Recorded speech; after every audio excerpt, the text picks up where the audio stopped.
Atma and I do not know Atma. In this contradiction, we lead our lives. In this class, we get a basic understanding of the definition of Ishwara and Jiva.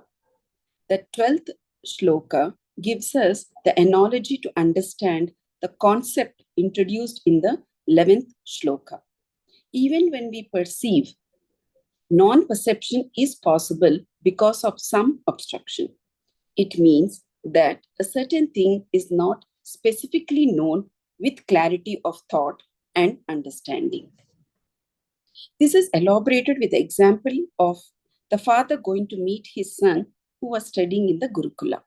The father is unable to separate and identify the son's voice from the group during the chanting session. Yet, he is very aware that his son is one among the students. In this way, the knowledge of Atma is there mixed with other knowledge, sense objects, perceptions, and memories. This causes obstruction. By turning inwards, we can concentrate the mind and separate the mind from the objective consciousness and identify the subjective consciousness. I am. We will remain in that experience if this is practiced regularly. Shloka 13 tells us what this obstruction is. Action, reaction, communication, conceiving objects, all these are together called Vyavahara Vastuni. When an object has these two inherent qualities, Asti and Bhati, then it is an object. The proof is that I know it is there. Similarly, as proof that you are there, you tell another to come and see for themselves. You can only give indirect evidence to show that you exist. Existence and knowledge is always there, but to prove that, one needs some outside support. Knowledge is proved by existence, and existence is proved by knowledge. The problem is that we try to experience Atma as an object, and that is the obstruction. Shloka 14 explains that in Atma's case, the obstruction is the beginningless avidya. Because of the illusion, we cognize the objects differently from what they actually are. Avidya has two aspects, avarna and vikshepa. Avarna covers Atma and vikshepa disturbs the peace within us. So we are unable to experience Atma. Shloka 15 explains that because of ignorance, all creation starts. The Vedantic theory of evolution starts from here. Prakriti is defined here as being Trigunatmika. It is the medium for reflection of Brahman, the Pratibimba of Chidananda. The cosmic tamas, rajas, and sattva are together referred to as Prakriti. The equilibrium state of the existence of Trigunas is called Prakriti. When there is any disturbance, then creation begins and there is Srishti. In this Prakriti, the reflecting Brahma Chaitanya consciousness is called Purusha, meaning Ishwara. Shloka 16 gives us an important definition of Ishwara. Ishwara is a technical term or a pratibhashita shabda for God in Vedanta. Acharya ji said that Prakriti has two forms, Maya and Avidya. From the viewpoint of creation, the Maya and Avidya are different. From the viewpoint of Prakriti, Maya and Avidya are one because Prakriti is Triguna, Sattva, Rajas, and Tamas. And at that level of equilibrium, Maya and Avidya are same. However, when we study the methodology of Vedanta, then we have to separate Maya and Avidya. Maya Shakti is there in Ishwara. Therefore, the potentiality of creation, the Kriya Shakti, is Maya. Pure consciousness is the source of all power, but we cannot say that it is powerful. Avidya is there only in Jivas. Avidya does all the actions with Rajas and Tamas because Avidya has less Sattva and more Rajas and Tamas. Avidya can only be there in Jivas and Maya can only be there in Ishwara. Ishwara is reflected consciousness in Maya. We always think that our existence is limited because this tamas and this covers all knowledge. Shloka 17 describes avidya. Jiva is controlled by avidya. Everything happens because of the control of avidya, and we have to accept it and manage it. Consciousness identified with the waking stage is Vishwa. And with dream stage, consciousness is Taijasa. And with the deep sleep stage, the Karana Sharira, the causal body of Prajna. This way, we have the basic understanding of the definition of Ishvara and Jiva. Hari Om.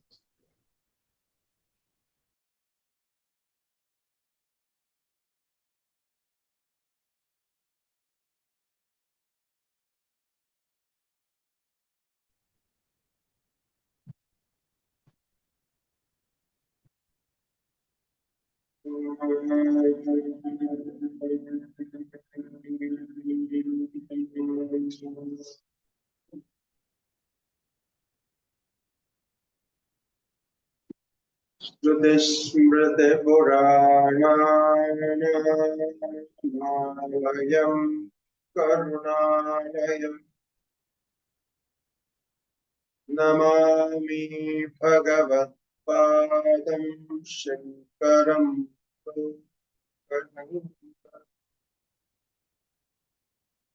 Shankaram Shankaracharyam Kesavam Bhadaraya Sutra Bhashya Krito Vante Bhagavanto Punah Punah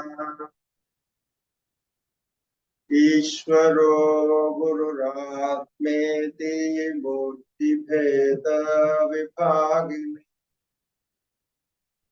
Yomavat Vyapta Dehaya Dakshinamurtaye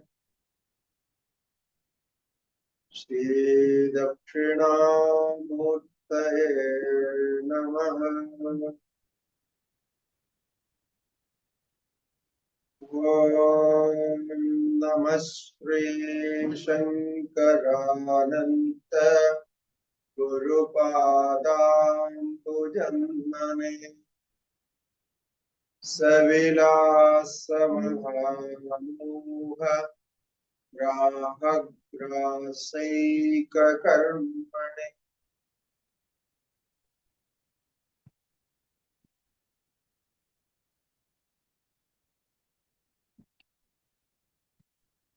Shri Gurubhyo Namaha Harihi Om Om Namo Narayana to all.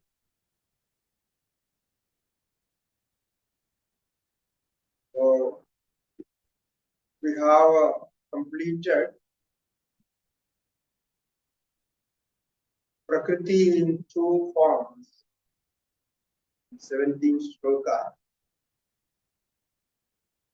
So we need the support of Prakriti for creation. So without Prakriti, there is no creation as such. So therefore, the consciousness reflected in Maya is called the cause of the creation. So when Prakriti operates cosmically and reflects the universal Brahman consciousness in it, it is called Maya. This can be a definition of Maya as we call it. So Mayam tu Prakritim Vidyad Mayinam tu Maheshwaram. This is a famous Shruti of Shvetara Upanishad. It clearly describes the Maya and Prakriti.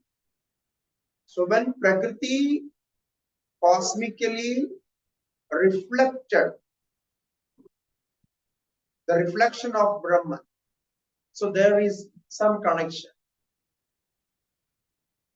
So in what we are going to discuss, we are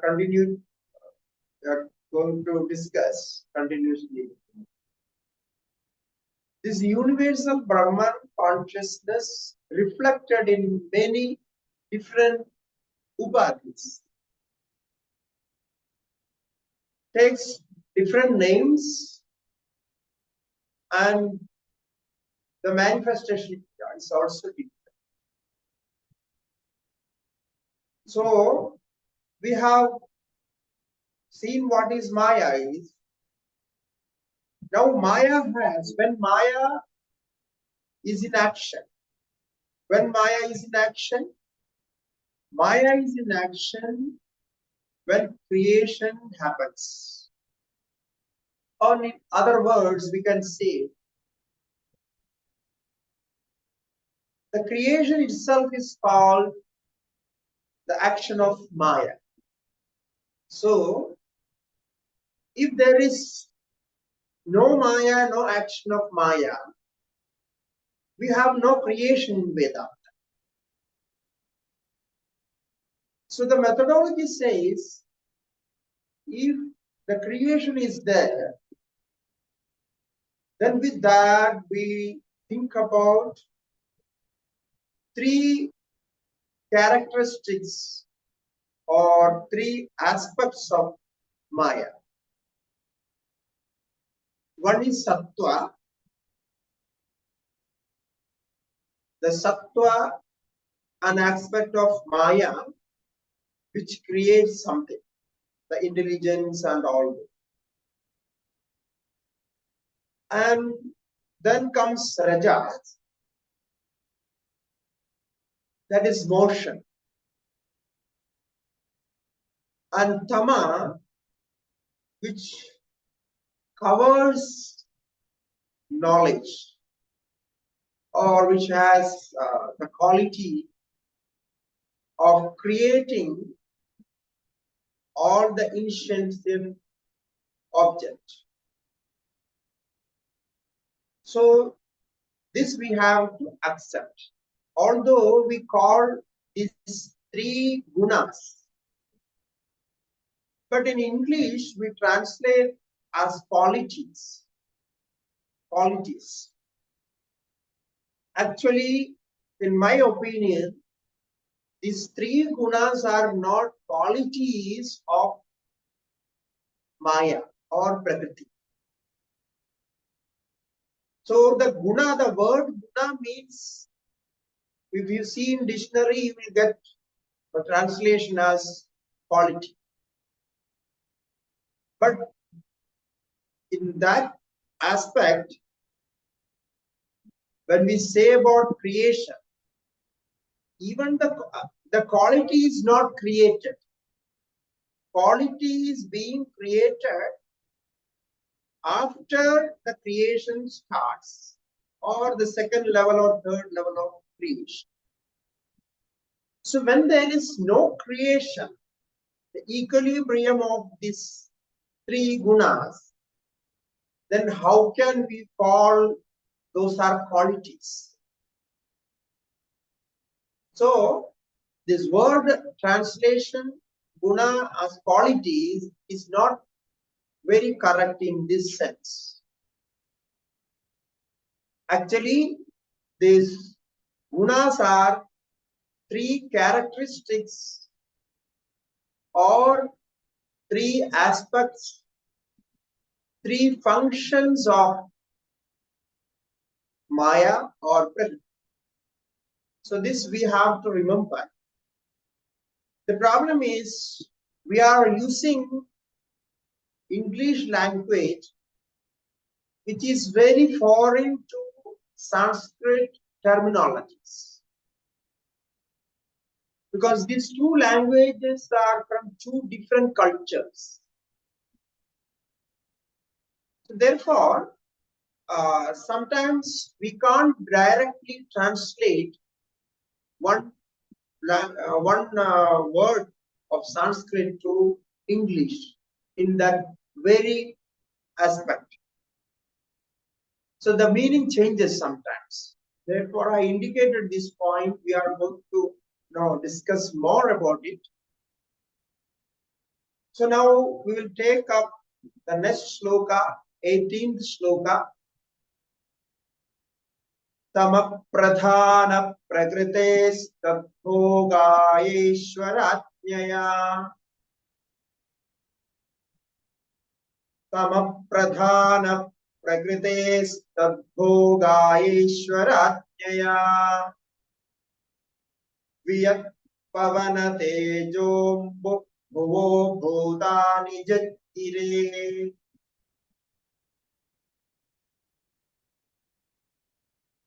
So we separate the words according to the anvaya, the connection of the words. So tadbhogaya ishwaratnyaya tamapradhana prakritehe viyat pavana tejo ampa bhuvo bhutani jatire. So now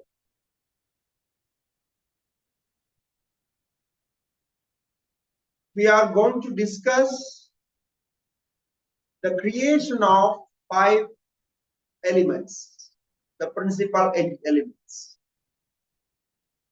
These principal elements are the manifestation of tamaha, tamapradhana prakriti. Therefore, they have no reflected consciousness in that. We call them inert, insentient. So how those are created? Let us see word by word. Tadbhogaya. For that jiva who has been discussed in the previous sloka, the jiva with avidya. Now you see, this all creation is meant for ignorant person. So you are ignorant, then you can enjoy the world. Mind this statement of Vedanta.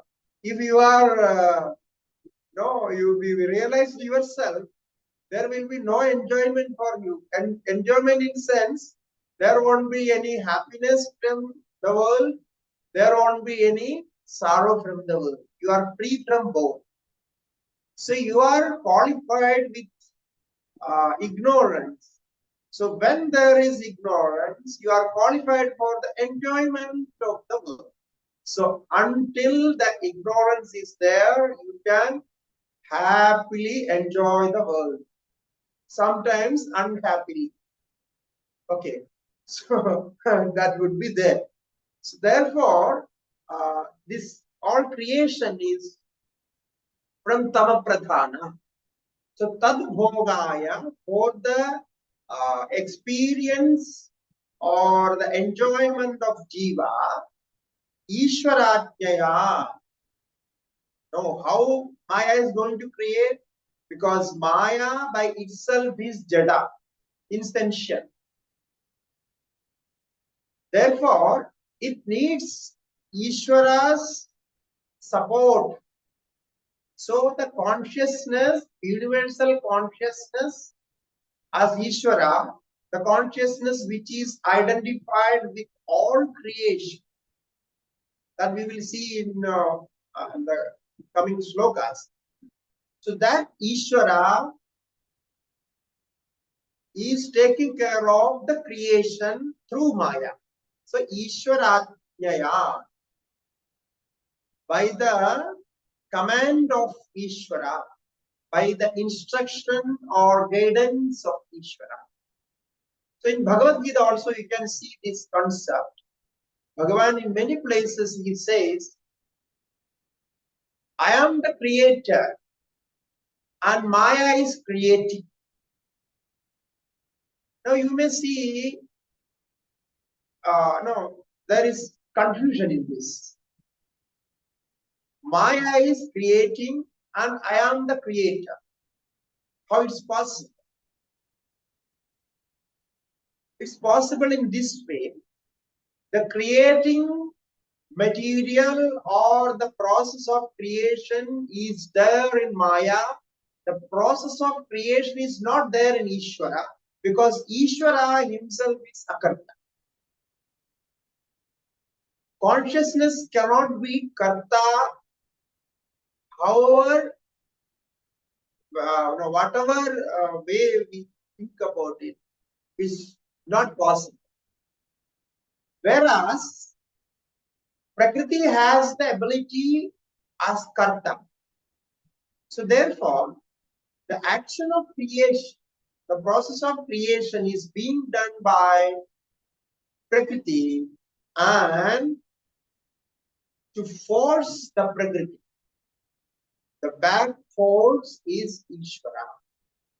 So therefore, Ishwara is, although reflected consciousness in Prakriti, but we say by that consciousness, Maya is created.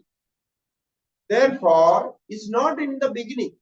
We may think, oh, it may be the beginning of creation, it happened. No.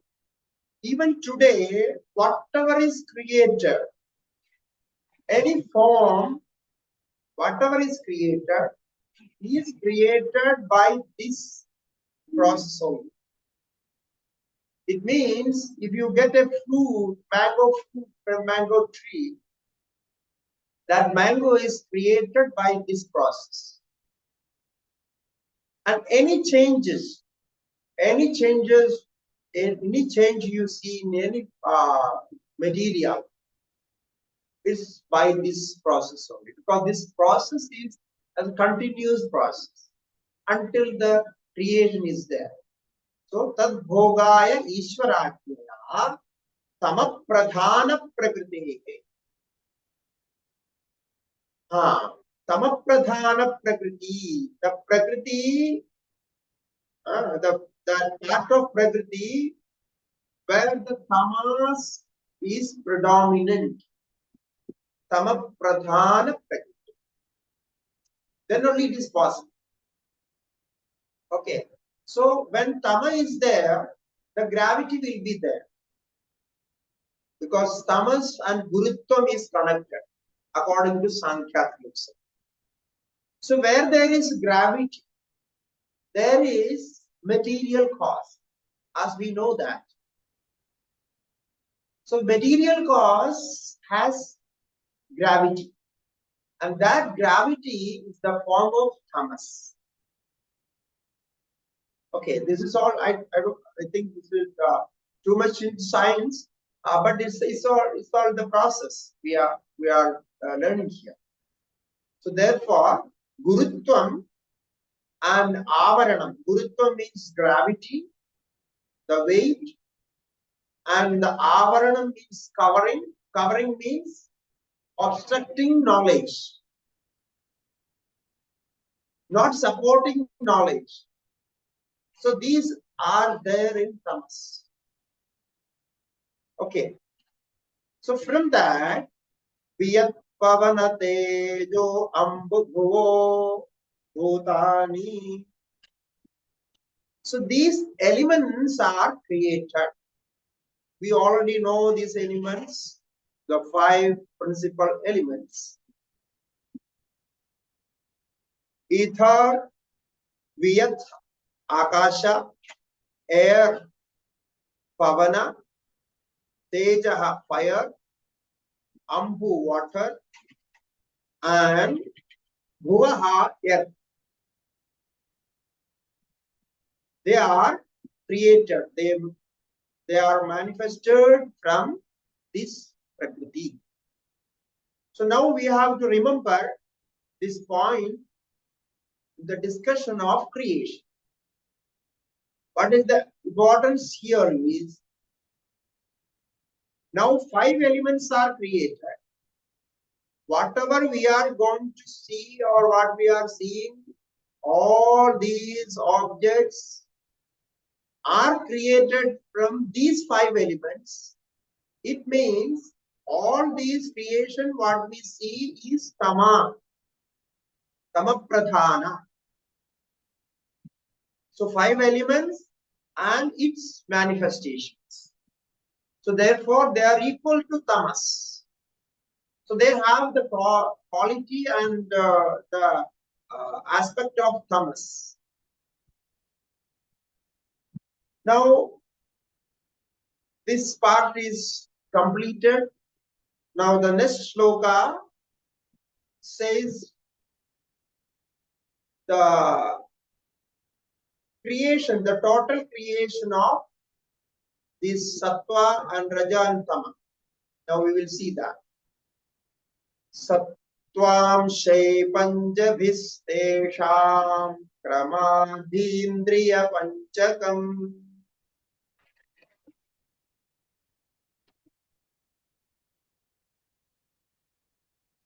Shrotratva akshirasana ghanakhyamupajayate.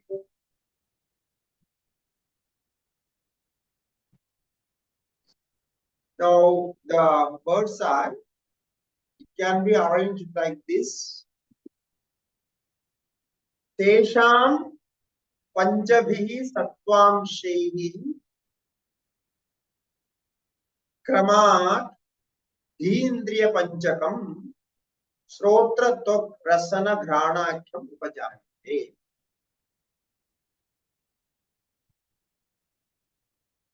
Tesham, from that sattva part of five elements.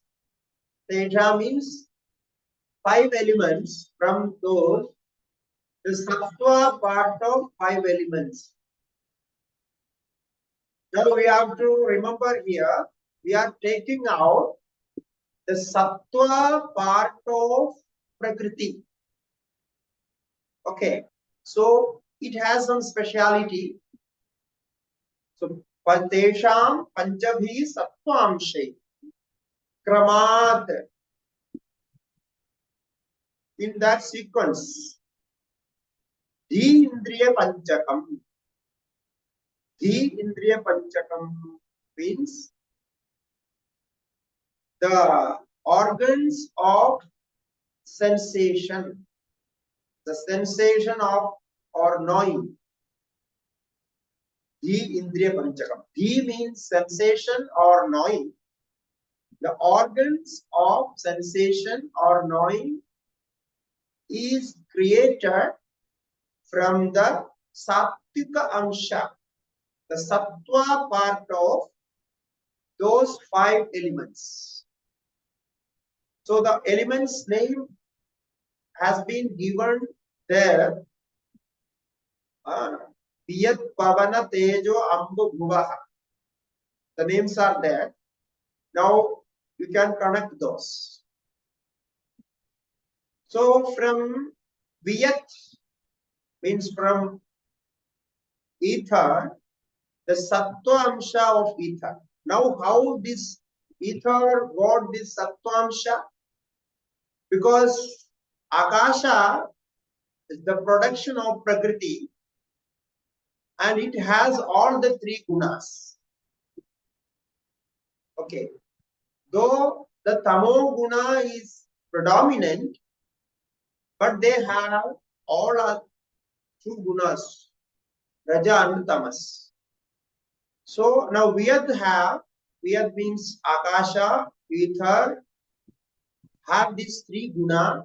From that, we are taking out Sattva guna to create the organ of hearing. Organ means here we are not connecting the ear, no, the ear organ here, but the sensation of hearing. The sensation of hearing is from Sattva guna. But this outer part is made of Tamo guna. That is, this is because it's connected to body. Inside this ear, there is the eardrum and all those, the sensation of hearing, that is called Shrotra. And then from air, the Sattva-guna of air, the touch, the sensation of touch is created. And from the Sattva-guna of fire, the sight is created. The eyesight is created. And from Sattva-guna of water, the sensation of taste is created. And from Sattva-guna of ear, the sensation of smell is created. So this is how the creation of sense organs happen. Okay, now the next sloka says, Teiram dakkaranam sarve vritti bhedena tadvitha mano vimarsha rupam syat buddhi syat nishchayatmika.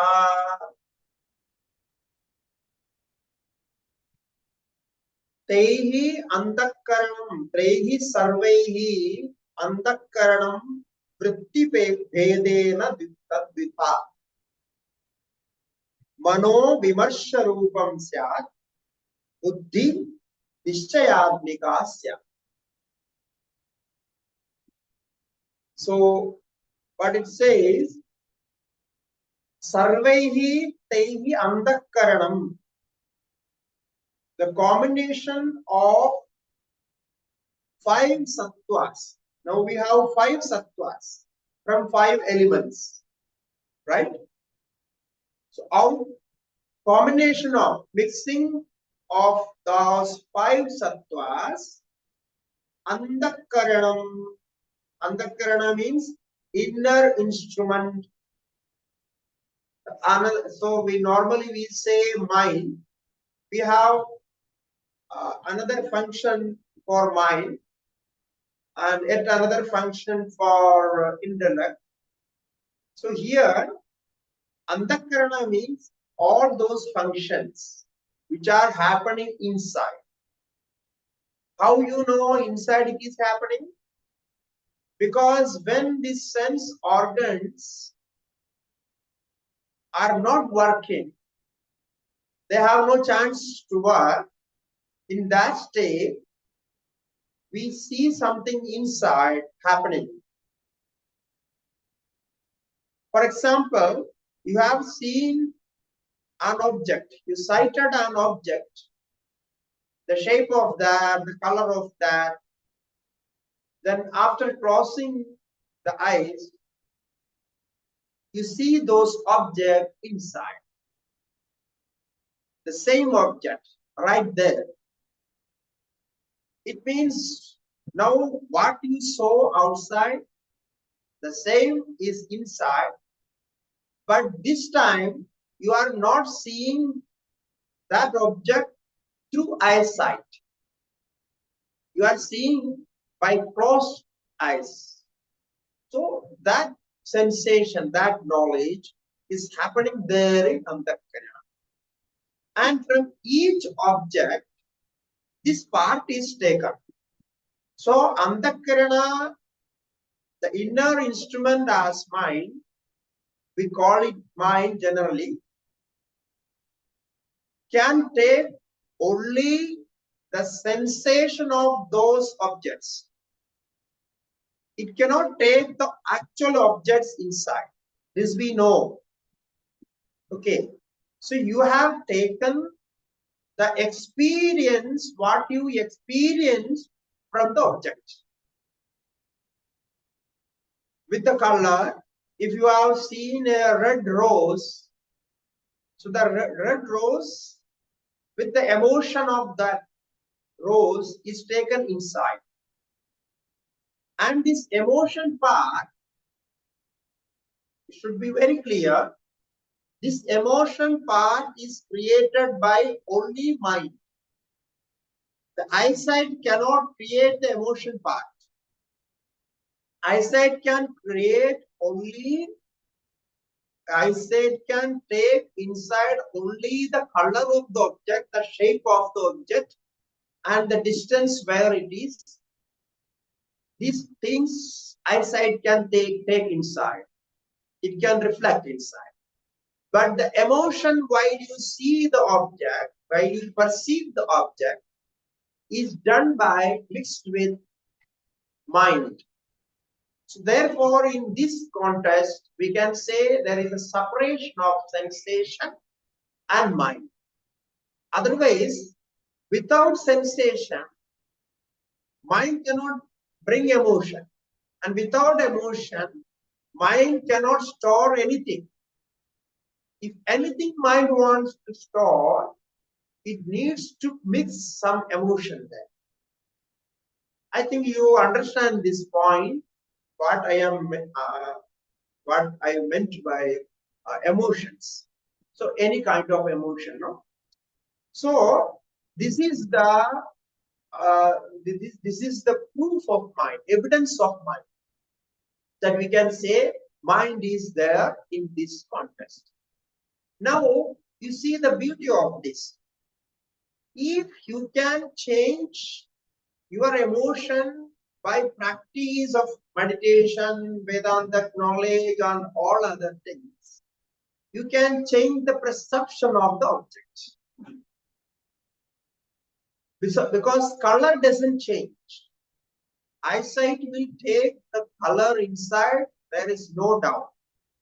It cannot stop taking it inside. But the emotion can be changed. If emotion is changed, then the perception changed. So now I brought the third word as perception, different from the emotion, different from the sight. Now we have this triangle. No? It's the emotion, perception, and the sight means the color, the object outside. So this triangle process is connected to all 5 sense organs, right? So here our knowledge works. Here is how we educate mind. If we educate mind, we can change emotions accordingly, and we always do that. Because you know this experience, when you want to change your mind, you want to show some other emotions, I know, yeah, it's possible. Okay, so this is how the mind works here. So, sarvaihi taihi antakaranam. Taking all those 5 sattva gunas, sensations. We use this word sensation now. 5 sensations. Okay. Every time repeating all this is not necessary. You are all well-learned students, so you know this. So 5 sensations we have. Now these 5 sensations simultaneously work in mind. But each sensational object and organ can work with one sensation.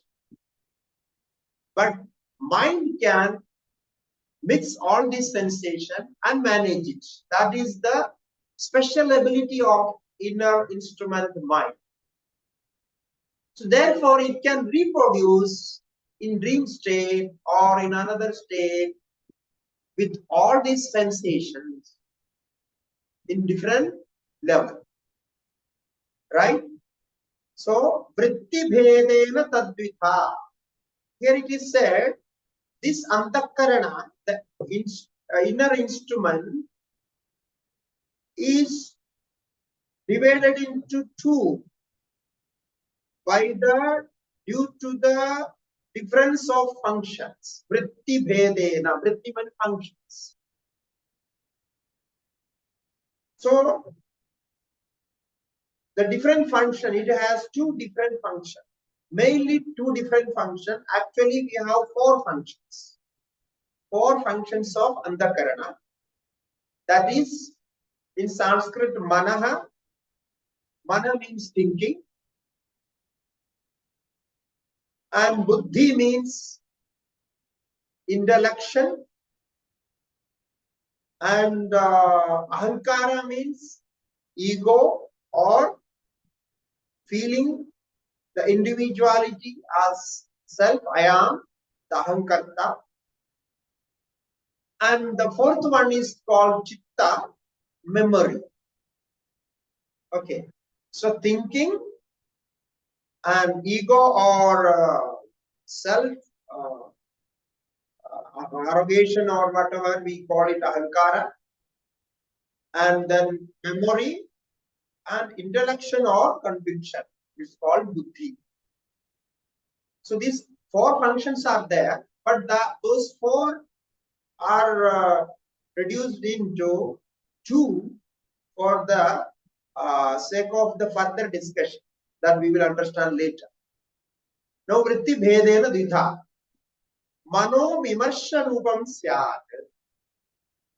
The manas, the mind, is the function of doubting. Doubt.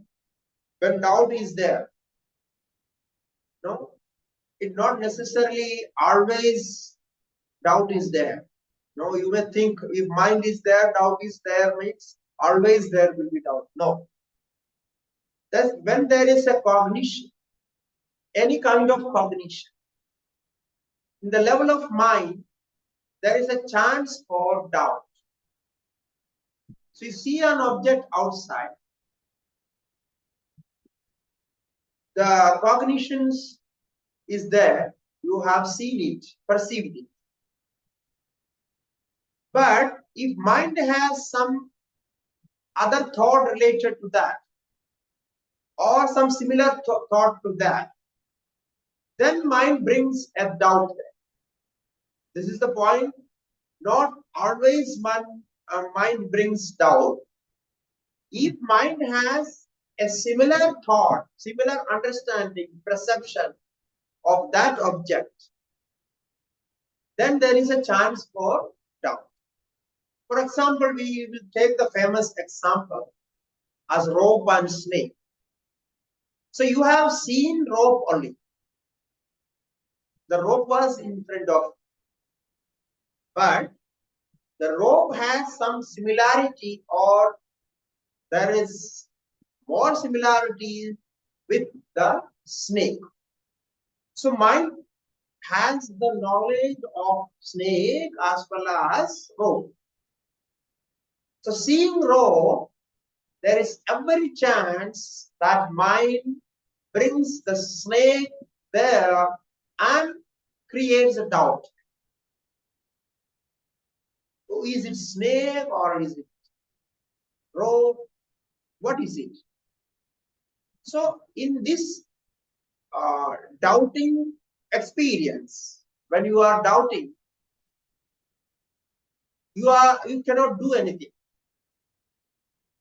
So this is the problem with the doubt, because doubt, in the state of doubt, you are unable to act. Now follow me very, with full concentration. Now I am going to separate the intellect and mind here. Okay, so when the doubt is there, what happens? You are unable to act either way. So you cannot act as a snake, you will not act as rope. So you are still there. Without conviction. Without conviction, the action will not take place. So in this state, when you have doubt, you may collect more informations. You will try to collect more information about the situation. You will try to check there some experiments to make it clear, is it drop or snake? This all thing will happen in the state of doubt. So it can go for it, collecting more informations. Then at the end, if you want to do action, action means you want to go further or run away from that site. So either of the action you are going to do. If it is snake, you will run away from there. If it is not snake, you will go further. So this action will come when intellect acts. So the intellect comes with the conviction that this is not snake. Therefore, you can go further. So this conviction will come. Now you see how the intellect got this conviction, how intellect could make it, because of the support of mind. So mind supplied all the information there and pushed intellect to decide something, give the determination. Correct? So this is how it happens. Now you may ask why intellect is not collecting information. There is no duty for intellect to collect information. The intellect is like a judge in the court. Judge will not collect any evidence or any information or anything. The collecting information or arguing the case is the duty of the lawyer. He will do all those things. So when the discussion is there, judge will observe that, then he will come with the decision. So that is not the duty of the judge. So collecting information or studying the case, he will not do, because in front of buddhi, in front of intellect, mind is bringing all those objects, all those various informations there, and any of that information is correct, then the intellect will decide. Therefore, the purest form of intellect is always have the right decision. Why I added this adjective as purest form? Because the intellect also can go wrong in some situations. But if we always depend on intellect will act right. Because the reason is, intellect has more connection with consciousness. Intellect has the purest form of sattva guna. The two reasons we can say intellect has purest form of sattva guna compared to mind.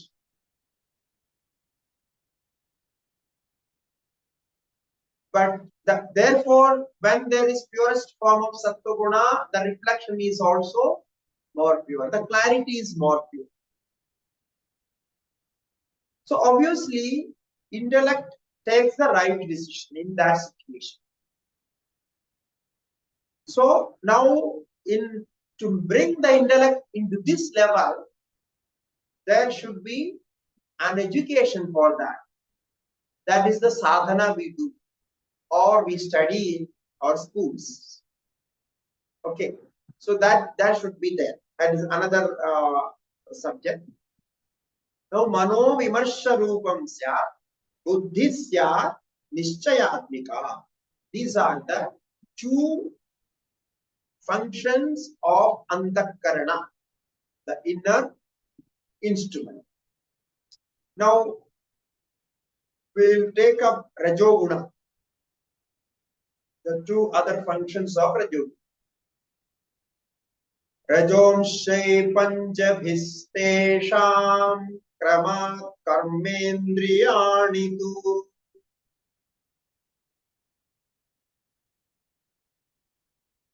Vakpanipadapaayupasthabhidhanani jatnire. The connection of words are very clear here. Panjabhihi rajo amshaihi tesham panjabhihi rajo amshaihi kramad karmendriyani tu Vakpanipadapaayupasthabhidhani jatnire. Now, from the rajo part of rajoguna, rajo part of those 5 elements, kramat karmendriyani, the organ of action, karmendriyani, the organ of actions are produced, manifested from the rajo amsha of those 5 elements. From each element, rajo amsha, one organ of action is produced. That is the meaning of this. Okay, this we have learned earlier in Tatva Bodha. So it is repeated here. So rajo amshaihi panjabhistesha krame karmendriyani tu. How they are produced. Now, why it is from rajo amsha? As I said, raja means action, movements, energy. So from that aspect, the action of the organs for actions are created. So rajo amshai panchavi. So this action part is very important, because without action, without movements, without vibration, no creation is possible. Sattva is always sthira, because sattva is still. This is concentrated. And tama is also sthira. It has no action. Because when you are in full sattva, you will have samadhi. You will be sitting still and concentrating, enjoying the inner peace. And when you are in tamas, you will get good sleep. You will fall asleep when you have tamas. So you can see in both conditions, you are inactive. So rajas is very important. Without rajas, no action is possible.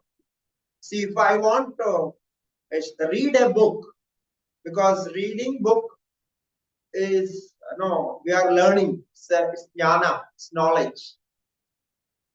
But if I want to read a book, I must have rajoguna. Without rajoguna, reading is not possible. So the reading is an action. So what you are getting is knowledge, that's okay. But by reading only you can get that knowledge. So now you are listening to the lecture. So the listening is the action of rajas. the knowledge you are getting is definitely the form of sattva. So the knowledge, the experience of knowledge goes to sattva, and the action of listening goes to raja. So you will be not bored with sattva, but if the action is there, you will get tired. No, after listening to 1 hour, 2 hours, today we have a long program. Started by 9:30 and it's ended by 2 o'clock. So I am here in this ashram in Rishikesh. One of my best friend, his ashrams and his guru's annual function. So there was a big function and with a long discussion of Vedanta and all those. So we were all sitting from 9:30, 2 o'clock. So you see, a long time action. And after that, of course, I was tired because today is Ekadashi. So there was no breakfast or nothing. So I was tired. And then I had some breakfast and so some fruits and like that. And now we had some rest and then I'm here for you to teach. So you see, these hours, actually whatever happening was very good. It was very interesting. But the listening process was there, therefore the energy is going out. Long time doing this, these many hours. So this is what happens. The energy is produced by Rajoguna and maintained by Rajoguna, supplied by Rajoguna. So this can be there in all the actions. Therefore, we are tired with all the actions. So that is called Rajas. So Rajo Amshaihi Panjabhihi Stesham, all this comes out. Now from organ of speech, so you have to take the same sequence, one after another. Viyat, the organ of speech is connected to Viyat, ether. And the hands are from air element. The feet is from Tejo element, fire. And the organ of exertion, Payu, is from Ambu. And the organ of generation, reproduction, is from air, connected to air. So this we have already studied in Tattva Bodha. If you want more elaboration, you can see Tattva Bodha for this. So now the next sloka says the combination of all this. Tehi sarve sahite prano vritti bhedasa panjatha.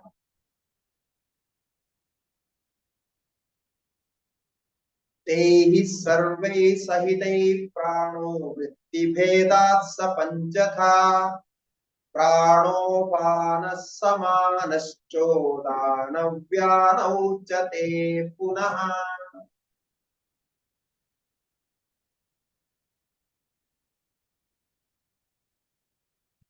The words are very clear. Taihi sarvehi sahitehi prano vritti bhedasa panchata. Taihi sarvehi sahitehi prana. From those 5 elements, the rajoguna of 5, the 5 rajogunas, the 5 parts of rajogunas. From that, the prana is created. Prana, the vital air. We can call it energy. The energy is created from this rajoguna. Now, vritti bhedasa panchata. For the sake of understanding, we make that prana in 5 different parts due to functional differences. So, vritti bheda means functional differences. So, due to functional differences, we make that prana in 5. Okay, 5 pranas. Their name as prana, apana, samana, udana, vyana. These are the name of 5 pranas. You all know these because now people learn yoga. So by yoga, they are very familiar with this prana concept. Okay. So now people are discussing about this prana. So what are the functions? Just to know, prana. Prana means breathe out, respiration. The respiration is called prana. According to Prashna Upanishad, the breathe out is called prana. People think that breathe in is prana, but not. Breathe out is prana. Yeah. So why I say, because this confusion was there for a long time. According to Upanishads, breathe in is apana and breathe out is prana.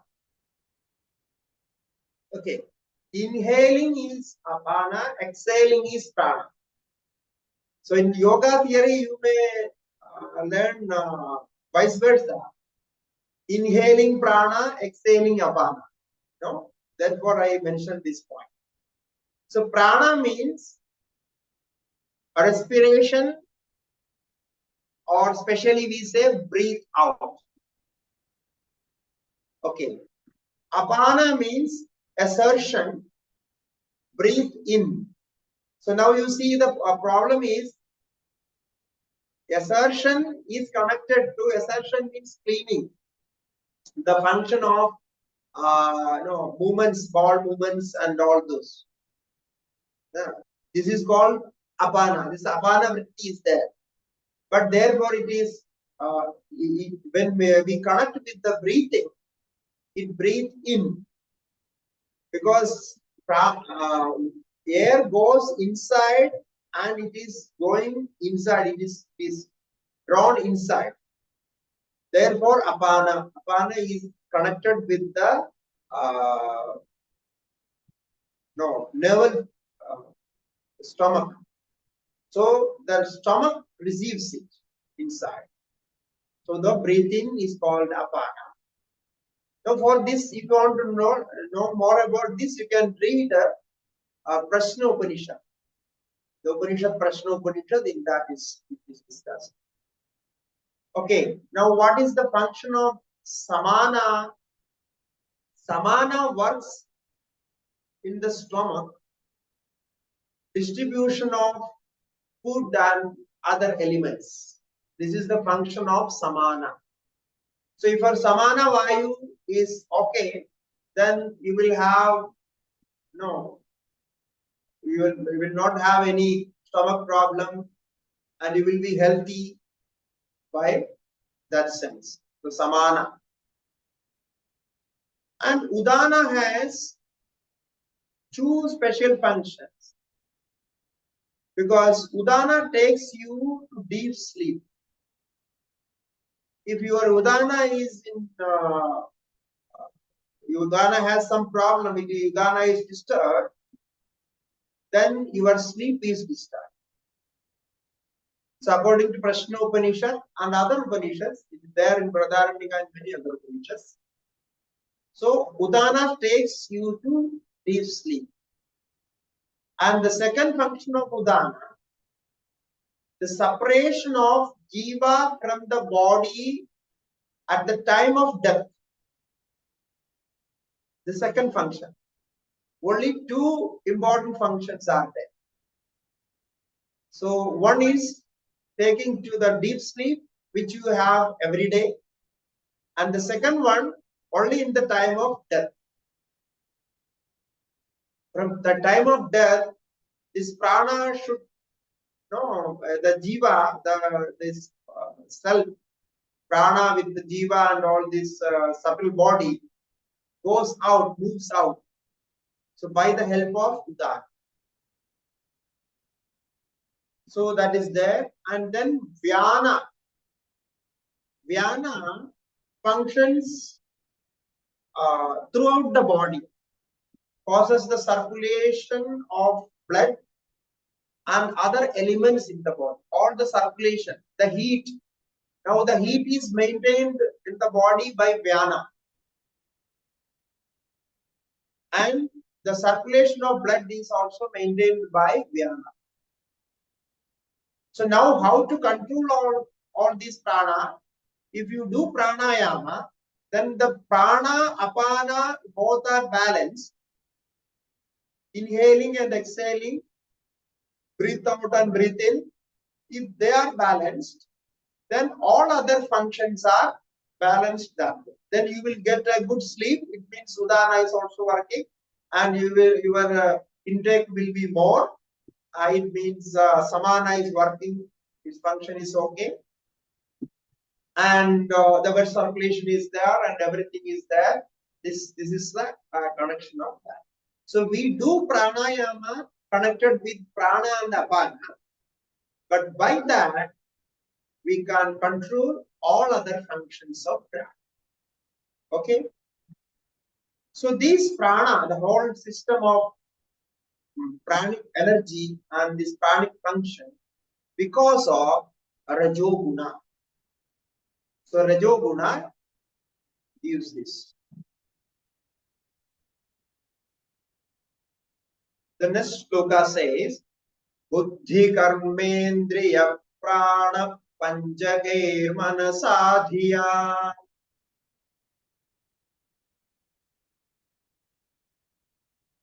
Shariram saptadashabhih sukmam tallingam uchyate.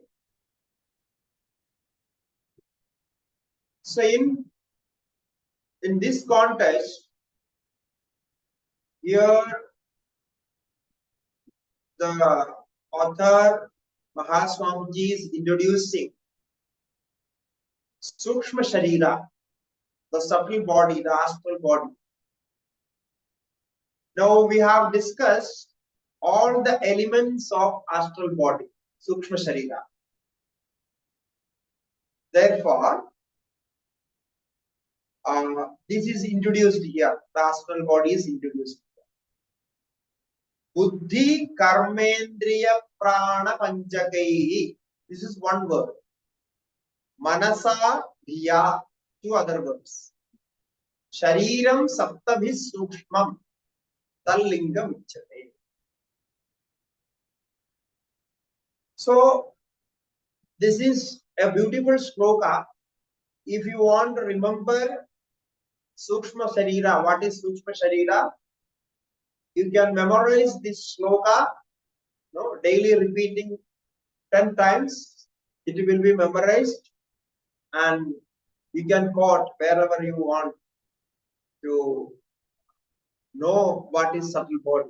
What are the elements of subtle body? Buddhi karmendriya prana panchakaihi.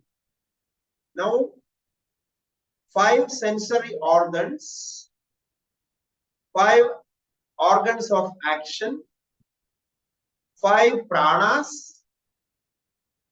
These are all 5. So altogether 15.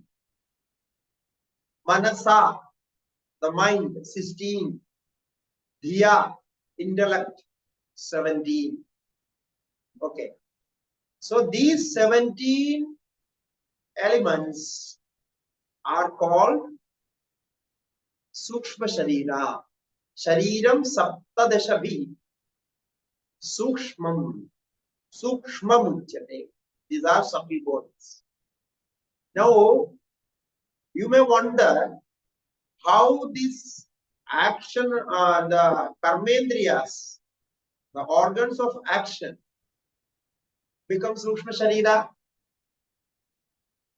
The organs of action as hands, all these, how they become Sukshma Sharira. Therefore, I said, this hand is a part of that organ which we call as hasta, hand. This is only the movement we see outside. So the body has many parts. So these parts are made by gross form of 5 elements. Now my hand is moving. So this hand, we call it as hand, is a karmendriya. But this indriya karmendriya is not the what we see. Karmendriya is there in this hand. That's what it means. Then only it can be Surpa Sharira. And this stula part, the gross form, is made of tamoguna prakriti. It is made out of tamoguna prakriti. It is made of 5 elements. This rajoguna part is special from there. So this action is energy. So the energy in the prana, the energy in this hand is called hand. So how? Because I can hold this. Now what is hand? The holding this is hand. Grahanam. The function of hand is holding. How can I hold? If I have the energy to hold. When I hold something, I am sensing that object.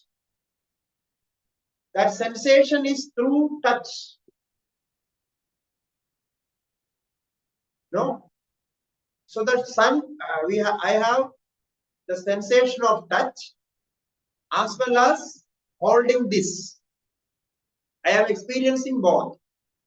Now holding this is the function of an organ. And the touch organ as the sensation of touch.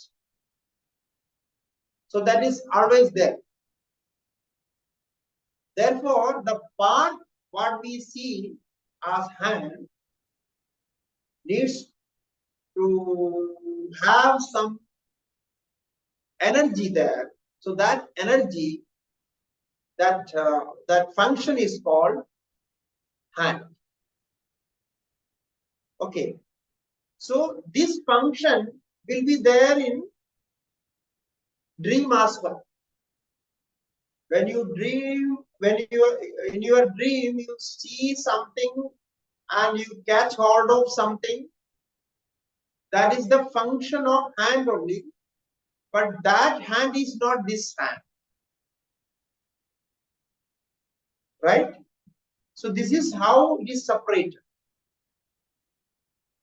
So we can call the hand is an action of hand, or the function of hand is called the organ of hand.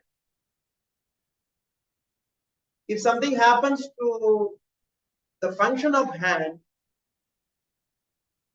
it cannot function. No, suppose if somebody is handicapped by hand, but according to the Sukshma Sharira, he has the hand, the function of hand, but the organ is not working. The organ is handicapped. The function is there. Therefore, if we can do some operation or some plastic surgery or something, some way, if you can reproduce that, reconnect that, again the function will come out. So therefore, even these karmendriyas are connected to Sukshma Sharira by the function of prana. Okay, I hope you have understood this point. the difference between the gross body, the gross bodily elements, and the subtle bodily elements.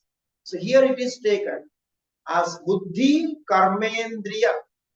Buddhindriya, we know that is very, because sensory organs give sensations, so that is experienced there in the mind.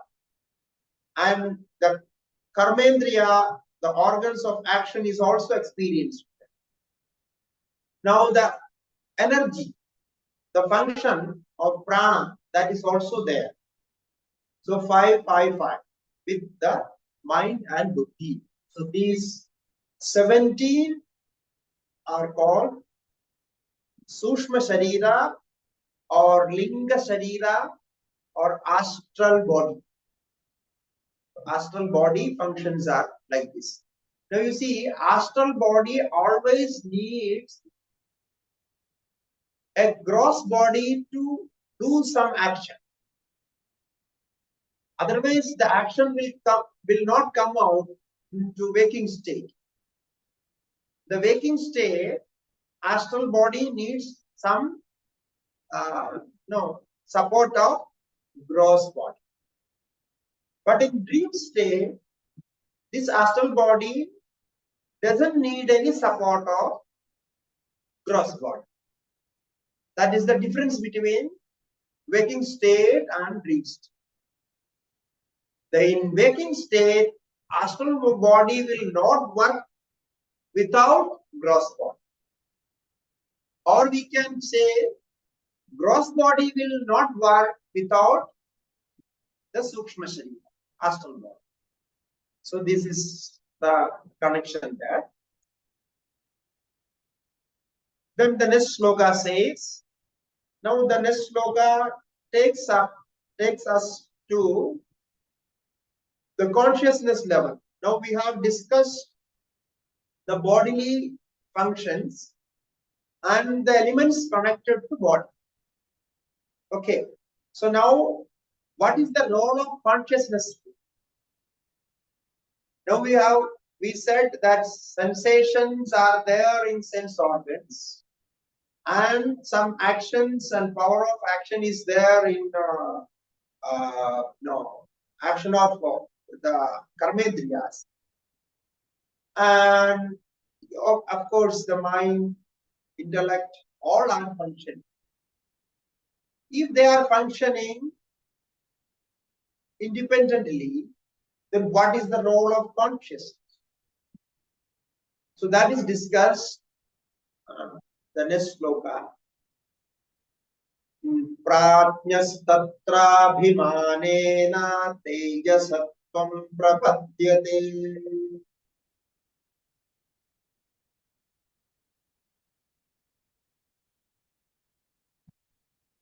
Hiranyagarbhadamishasvayorveshti samashtita.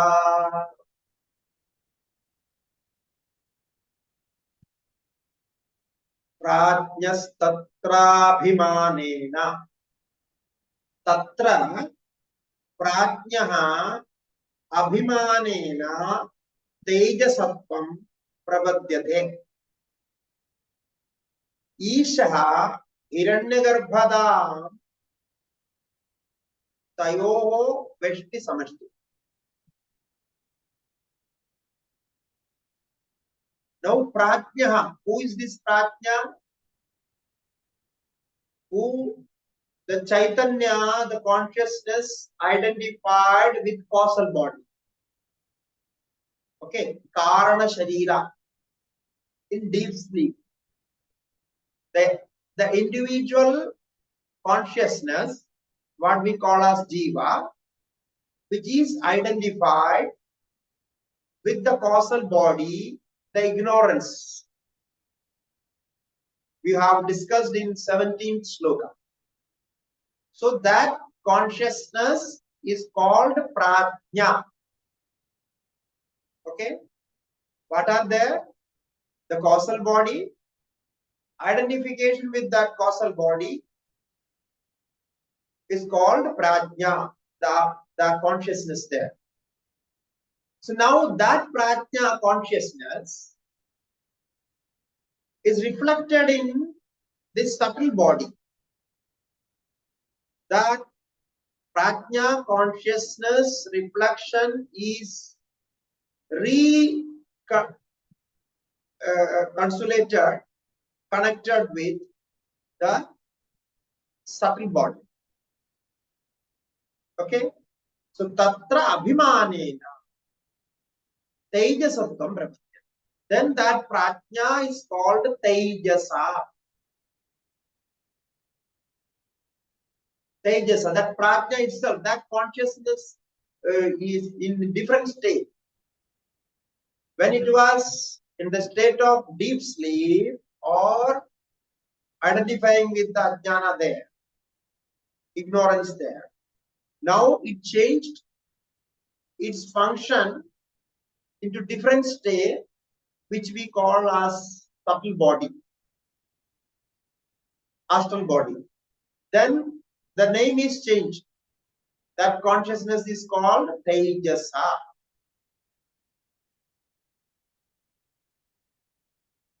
Now, this is regarding individual identification. We all have this experience. Prajnaha tatra abhimanena tejasatvam prapadyate. So in the state of dream, the consciousness is called Tejasa. Right? Individual consciousness is called Tejasa. But this individual consciousness, which is reflected in subtle body, is not different from the cosmic consciousness. So there is a cosmic subtle body. This is a concept made for Brahmajnana. Because we identify ourselves with this body, we are not ready to accept any other body as part of our body. We accept these the other parts of the body, like I accept my head as my head. But I can't accept others' head as my head. No? So this body, actually it has too many parts, inside and outside. But I am identifying with each and every part.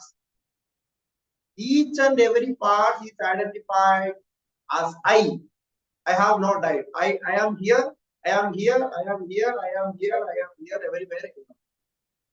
But I cannot accept others' body as my body. So this is a problem with us.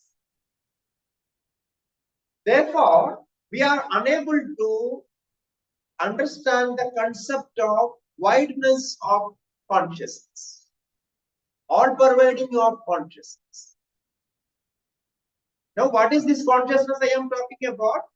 The consciousness I am identifying with my body. Okay, because I am conscious about all the parts of my body. Is it not? I am always conscious about my body. So this identification and the oneness of this body and consciousness doesn't move out of my body range. It is impossible to think outside. So to break this barrier, our Upanishads, Vedanta brings this concept. You don't think that you are going to connect with others because you cannot think that. You will not give up this identification, even a bit, to share with others. But what we can do is think of a universal cosmic body. The cosmic body shaped as human body only. Let it be human body because it doesn't make any difference. If you make a horse body, a human body, or a shrunk body, or any body you can make. But it is easy for us to make a human body because we always think about human body. So it is very easy, just we can imagine. So that human body shaped us the whole cosmic, whole universe, discovering all the bodies. Now take out all the minds, all the subtle bodies. Subtle body means these 17 elements. Okay. Take out all the subtle bodies of this creation. Then think of a cosmic body shaped with that. The cosmic body of subtle body, cosmic subtle body shaped with all these individual subtle bodies. So now individual subtle bodies are the small parts, tiny parts of the cosmic subtle body. Now you see, now where are you? You are a very small part or a tiny part or like an atom of that cosmic body. So this way, your individuality is broken. Now you have to think that I am part of that cosmic body. All my energy, all my sense awareness, everything is happening because of that cosmic body. So now the instruction comes from there, because when you are part of cosmic body, you are just it's like a cell of that body. Then the instruction comes from there. So you move like that. So this connection is called Veshti and Samashti. Microcosm and macrocosm. Okay. So Hiranyagarbhadam Ishaha. So the cosmic consciousness of causal body, or the cosmic causal body consciousness. Cosmic causal body consciousness is called Isha, Ishwara. Okay, the creator. Now that Ishwara become the Hiranyagarbha. That Ishwara become the cosmic subtle body consciousness. Cosmic subtle body consciousness, or universal subtle body consciousness.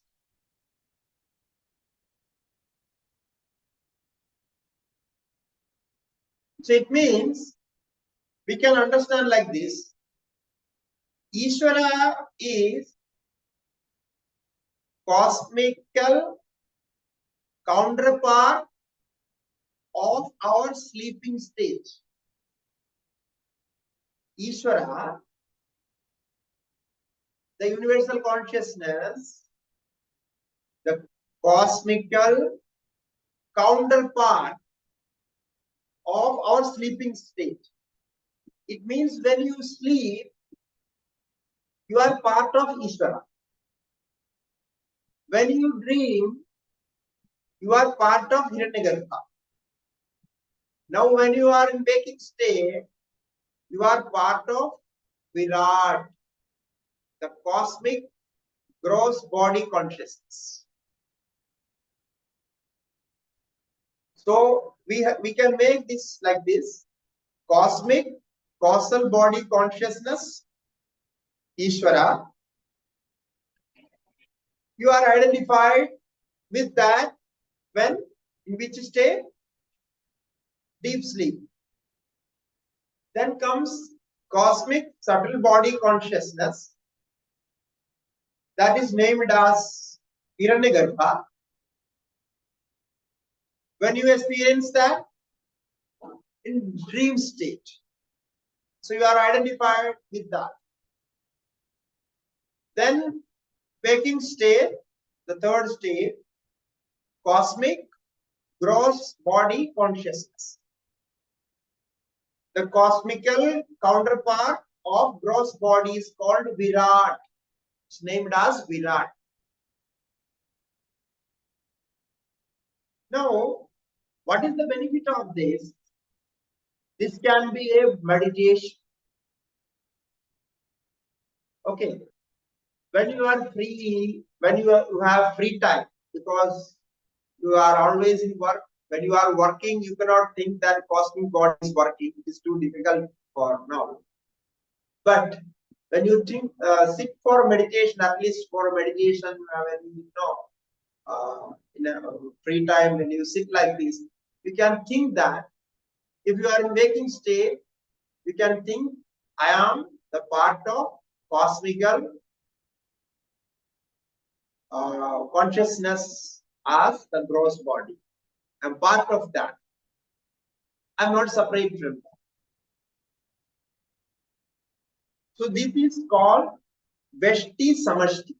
So Veshti means microcosmic body, and Samashti means macrocosmic body. So Veshti body and Samashti body.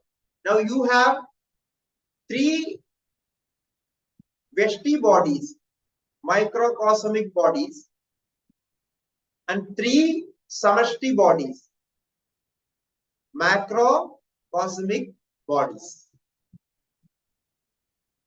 Okay. So when you are in waking state, think about the cosmic gross body and consciousness. Then you are free from all the problems related to this body. Because you have a big body which will not die, which has no changes in this creation. So this is how that consciousness is changed. Now, before this meditation, you were identifying yourself with only this body. Now your identification slowly goes to the cosmic level of consciousness. Even in this waking state. So you think, I am that. So my consciousness is one with that. So then the difference will be, you can identify, you can accept any body in front of you, any object. Because you have already broken this limitation. So this consciousness can go out other body as well. So then what happens? So the experience of other body, the mind of other body, the emotions of other body will also directly felt and experienced. So you will feel that what I am feeling, the same feeling is there. So this can come out of this meditation. This is a beautiful concept in Vedanta, actually based on Upanishads. Okay, so we have completed our time. Yeah, with this cosmic meditation. So I stop my words here.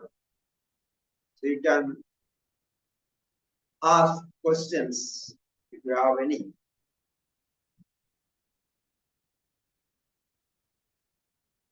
Harihi Om.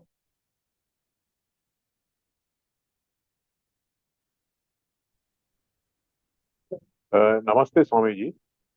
Namaste. Two questions. Ah. One is, it was explained regarding the formation of Jnanendriyas, Karmendriyas, Sukshma, and all those things. So what I would like to first the Sattva, Rajas, and Tamas is formed first. From that, other things come. So first, how is Sat, Rajas, and Tamas formed? Second question. It was said that we experience our head, my head, and all this, but we don't experience the other outside. It is limited to our this, but we don't identify it. But the hunger, thirst, pain, pleasure, which is there, which happens, it happens. We come to know only through to our body. If somebody else eat, that does not satisfy our hunger. Yeah. Yeah. So yeah. So So I will take the second question as first. Okay. Okay. So this is what the experience says, because you have your body awareness, so you have your own no, you only know your anger, your stress, or your pain and everything. This is very obvious, there is no doubt. But now the question is, how you know this? Because the consciousness in your body, consciousness reflected in your body,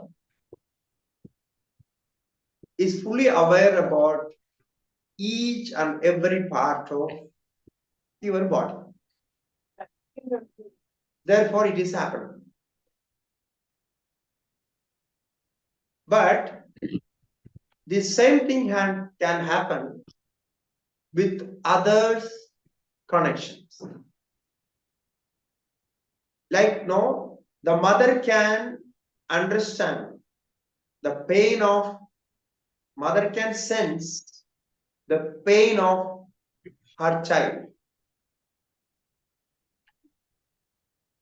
So this connection, actually two bodies, but the mother has the connection with the child because mother was carrying that child, and that child and mother has some mental connection, now connection with the brain is there.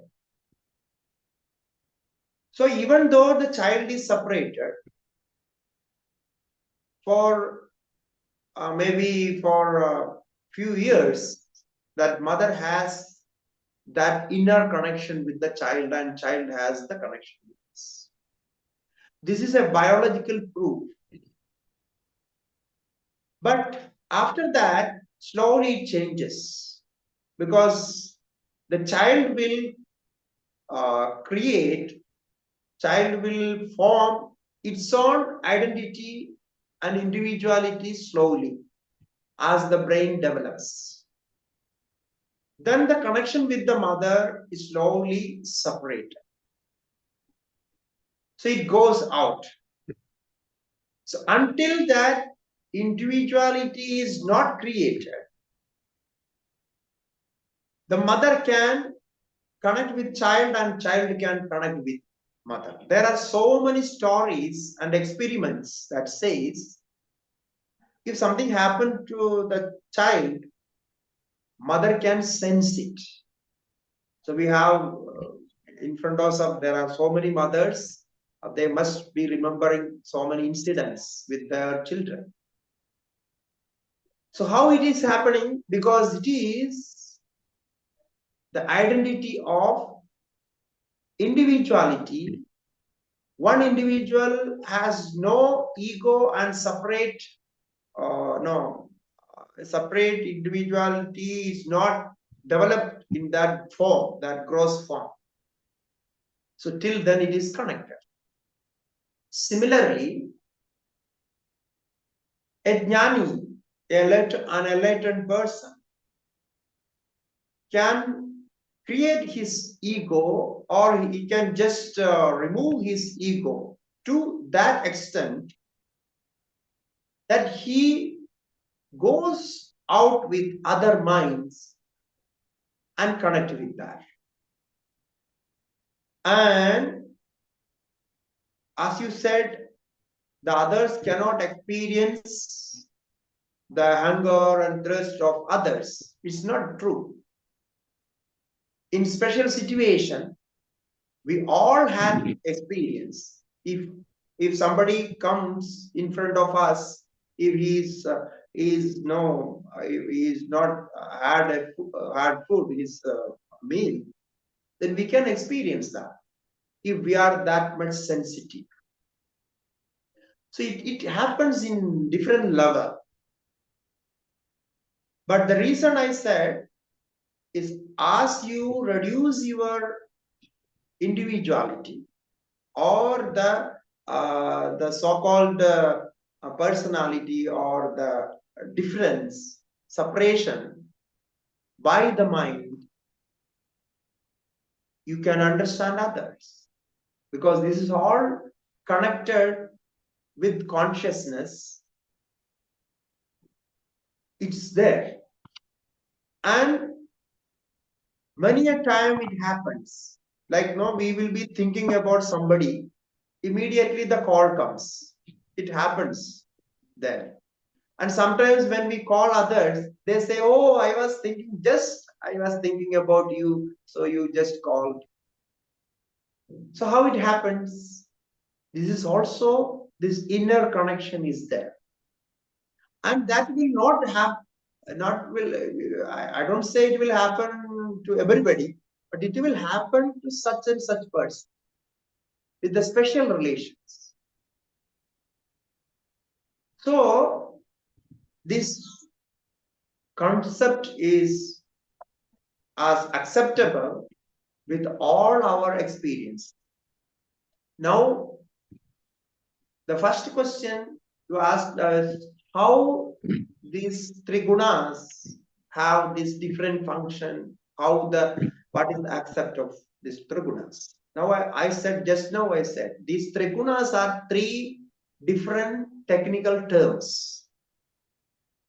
Three different technical terms for the three different functions, actions of the nature Prakriti.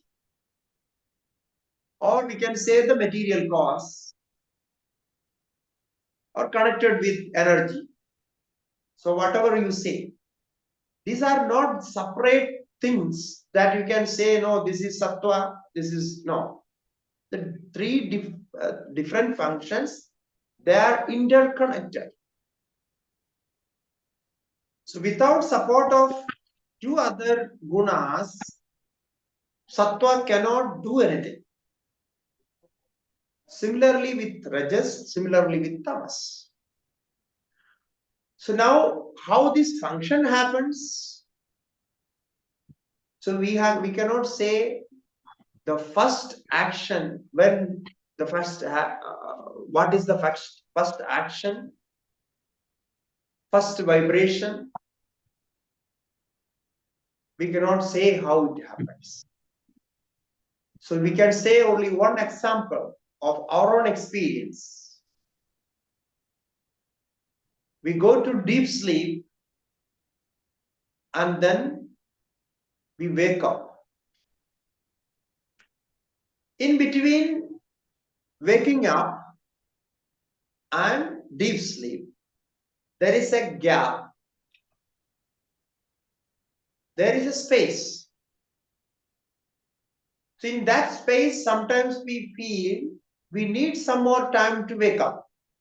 No, sometimes people say, oh, I immediately woke up and I have this functional problem.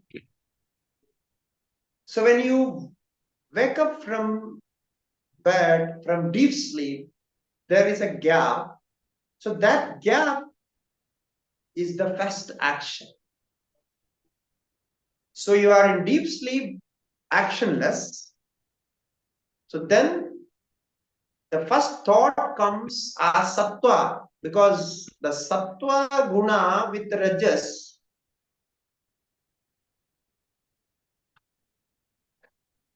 takes you to waking state. So sattva guna with the rajas triggers the other elements to act on, and then the waking state comes. So we can say, as we said now, connected with, because in Upanishads and we have so many reasons to elaborate this. Like now, just now we discussed about Udana Prana. So Udana takes you to deep sleep, and you are there in deep sleep. And after that, after some time, because it is all the functions of body is timingly happen. It is, or we can say it is programmed with time. So after deep sleep, the Udana releases from there. Then the Vyana start its function and bring you your bring the consciousness back, and Prana and Apana function is already there. But to move the body, you need the function of Vyana. So after completing deep sleep, Udana releases itself, and then Vyana starts its function. So your body movements are there. But circulation is normal always. But the special function is coming out of that.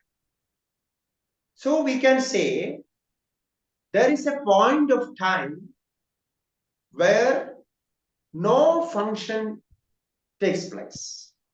Like from deep sleep, between deep sleep and the waking state.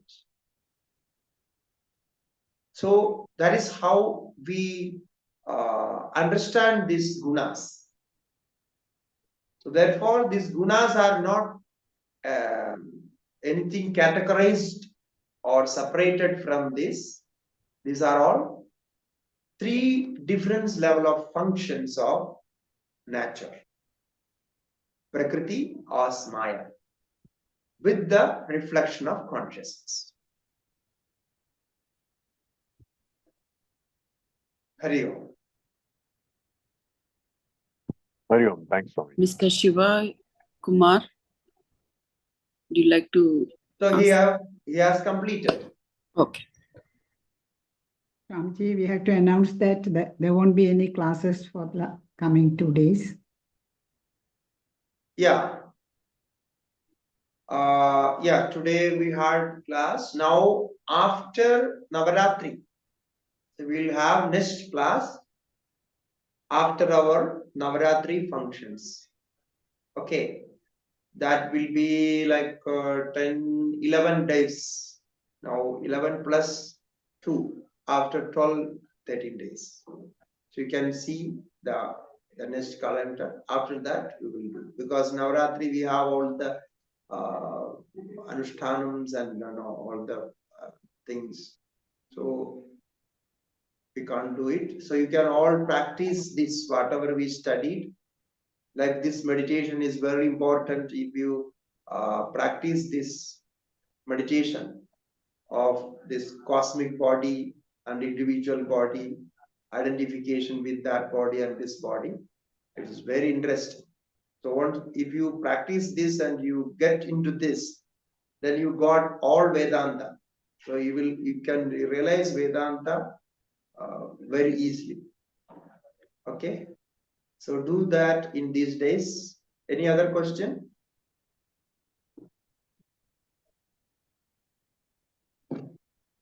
No, Swamiji. Okay. We can conclude, no? Yeah. Okay. Om पूर्णमिदं पूर्णात् पूर्णमुदच्यते पूर्णस्य पूर्णमादाय पूर्णमेवावशिष्यते ॐ शान्ति शान्ति शान्ति श्री गुरुभ्यो नमः हरिः ॐ नमो Narayan wishes for Navaratri. All the best wishes for Navaratri. Harihi Om Narayana.